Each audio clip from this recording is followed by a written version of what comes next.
Bismillahirrahmanirrahim. Assalamualaikum warahmatullahi wabarakatuh. Apa kabar teman-teman kelas 5? Semoga kalian selalu sehat dan senantiasa dalam lindungan Allah Subhanahu wa taala. Amin. Bertemu lagi dengan Ibu Siti di Sentra Matematika. Ya, teman-teman, ini adalah pekan ke-11 atau pertemuan kita yang ke-11 di semester ini.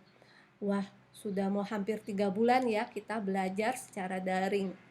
Ya, semoga kalian tetap semangat ya belajarnya. Nah, teman-teman, di pekan ini tema kita masih tentang sinar matahari.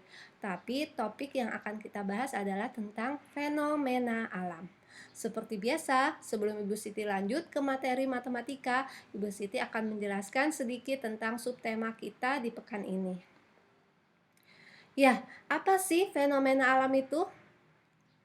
Ya, fenomena alam adalah berbagai peristiwa yang diakibatkan oleh alam yang bisa disaksikan dengan panca indera serta dapat dinilai dan diterangkan secara ilmiah. Ya, ada beberapa macam ya fenomena alam yang sering terjadi. Yang pertama ada pelangi. Ya, tentu saja ya kalian pernah melihat pelangi biasanya pelangi ini muncul setelah habis hujan. Ya, pelangi adalah fenomena alam yang terjadi ketika sinar matahari dan hujan saling bereaksi dengan cara tertentu. Kemudian ada gerhana bulan. Gerhana bulan adalah salah satu fenomena alam yang terjadi karena bulan, bumi, dan matahari sedang berada tepat di garis lurus yang sama.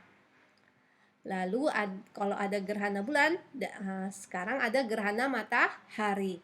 Ya, gerhana matahari terjadi ketika posisi bulan tepat berada di antara matahari dan bumi, serta membentuk garis lurus sehingga sinar mataharinya tertutup oleh lingkaran bulan.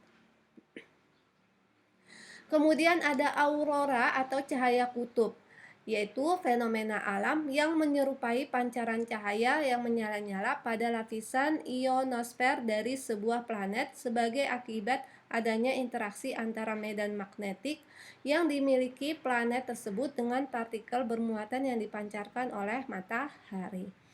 Ya, aurora ini terjadinya pada daerah-daerah daerah kutub ya, teman-teman.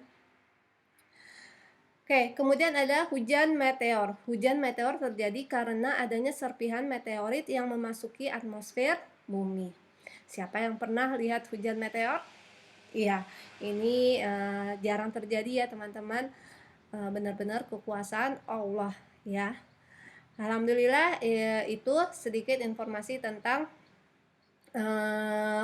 subtema kita di pekan ini. Sekarang kita lanjut ke materi matematika. Ya, teman-teman, pekan lalu kalian sudah belajar bagaimana mengubah pecahan biasa menjadi pecahan desimal dengan pembagian 1/10, 1/100, dan 1/1000. Nah, pekan ini kita akan mencoba mengubah pecahan biasa menjadi pecahan desimal dengan pembagian bersusun. Ya, hal yang perlu kalian ketahui adalah bilangan pecahan merupakan bentuk lain dari suatu pembagian. Kemudian untuk mengubah pecahan biasa menjadi pecahan desimal, kita bisa menggunakan 1/10, 1/100, 1/1000, dan seterusnya. Tetapi tidak semua bilangan pecahan yang diubah menjadi pecahan desimal bisa menggunakan pembagian di atas. Kalau sudah seperti itu, kalau sudah tidak bisa menggunakan pembagian di atas, kita punya cara lain, yaitu dengan pembagian bersusun. Ibu Siti akan jelaskan sedikit demi sedikit. Misal, Ibu Siti mau mencari nilai pecahan desimal dari pecahan biasa 3/4. Ya, ini bisa diselesaikan dengan pembagian 1/10, 1/100 ya, dan 1/1000. Yang mana? Yang paling cocok dengan perkalian penyebutnya. Nah, kira-kira dikalikan berapa penyebutnya supaya dapat pembagian yang 1/10, 1/100, dan 1/1000. Ya, dikali berapa? Ya, betul, dikali 25. Kalau penyebutnya dikali 25, maka pembilangnya pun dikali 25. Maka hasilnya adalah 3 dikali 25 adalah 75, 4 dikali 25 adalah 100.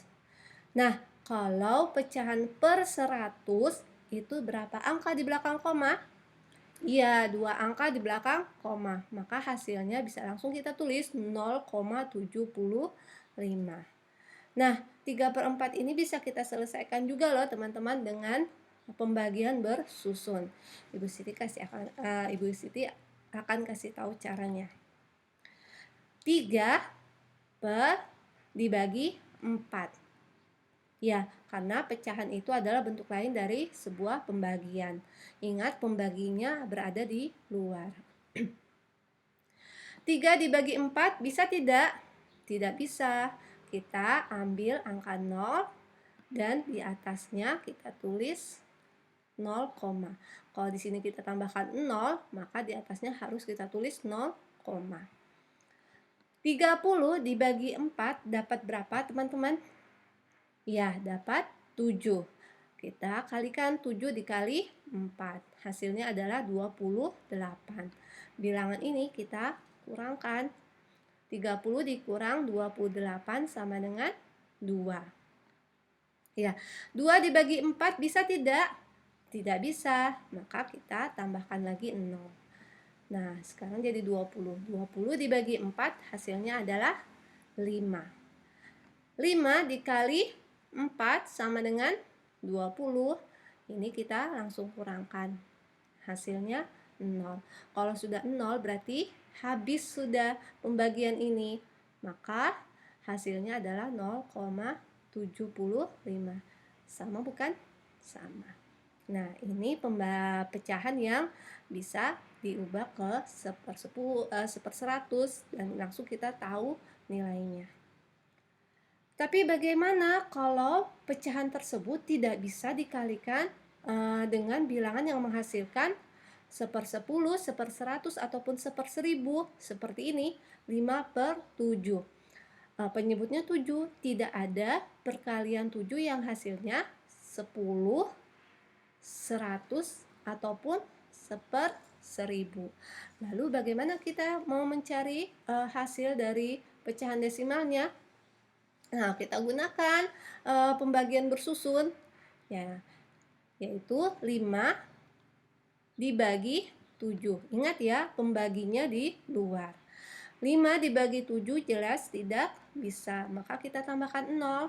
0 maka di atas naik 0, 50 dibagi 7 dapat berapa, teman-teman? Ya, dapat 7. Karena 7 dikali 7 hasilnya adalah 49. 50 dikurang 49. Hasilnya dapat berapa? Ya, dapat 1. 1 dibagi 7 bisa tidak? Tidak bisa, maka kita tambahkan 0. Jadi 10. 10 dibagi 7 dapat berapa? Iya, dapat 1. Maka 1 dikali 7 adalah 7. Kita kurangkan. 10 dikurang 7 hasilnya adalah 3. Cukup sampai 2 angka di belakang koma.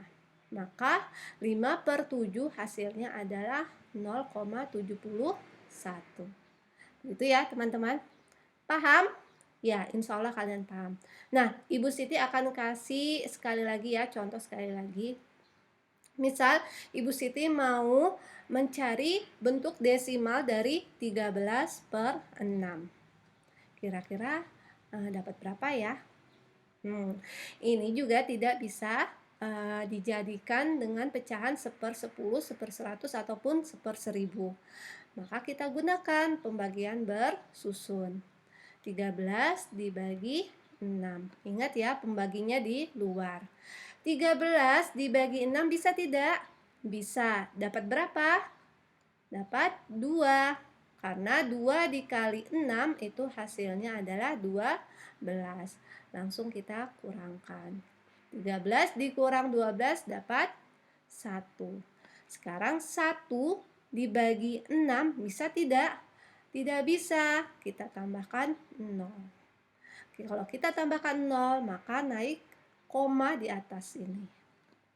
Nah, 10 dibagi 6 dapat berapa?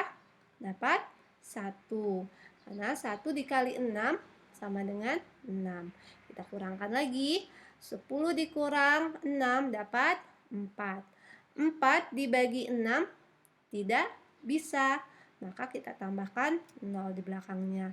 Jadi 40. 40 dibagi 6 dapat 6. Karena 6 dikali 6 hasilnya adalah 36. Kita kurangkan 40 dikurang 36 sama dengan 4.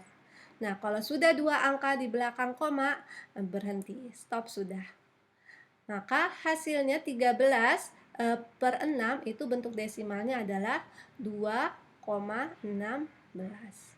Seperti itu ya, teman-teman. Alhamdulillah, semoga kalian benar-benar paham ya. Latihan terus untuk mencari pecahan desimal dari pecahan biasa. Alhamdulillah, materi hari ini sudah selesai. Semoga kalian dimudahkan dalam mengerjakan pekerjaannya nanti. Sampai bertemu lagi pekan depan di materi yang berbeda. Dan Ibu Siti akhiri dengan Assalamualaikum warahmatullahi wabarakatuh.